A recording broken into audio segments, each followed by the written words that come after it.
So now I'm going to talk about the fishbone diagram. So the fishbone diagram is a cause and effect diagram that is used to find the root cause of the problem by reflecting on the 5 whys, which I'm going to talk about on the next slide.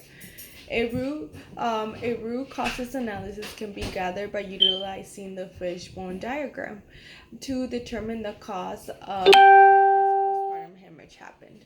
It could also determine the cause that escalated to postpartum in the postpartum hemorrhage in this case study when the patient requires blood transfusion.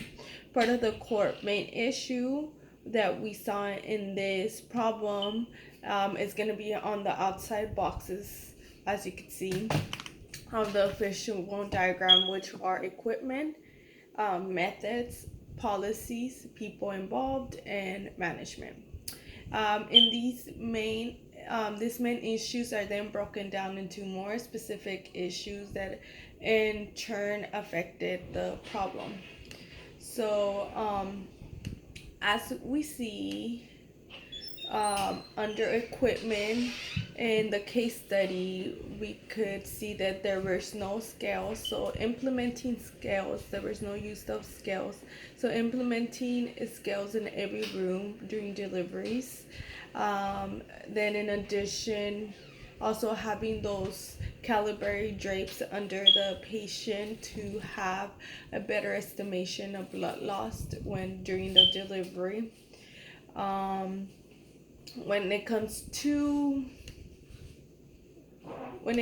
to policies, we need guidelines for massive blood transfusion, guidelines for postpartum delivery recovery.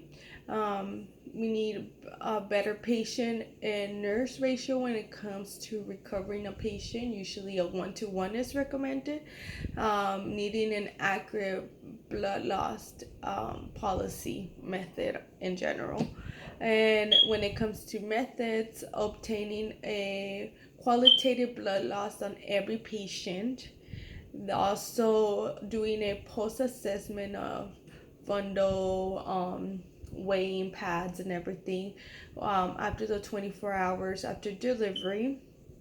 But then when it comes to management, we need management to encourage staffing, support evidence-based research guidelines based on what is the latest postpartum related information.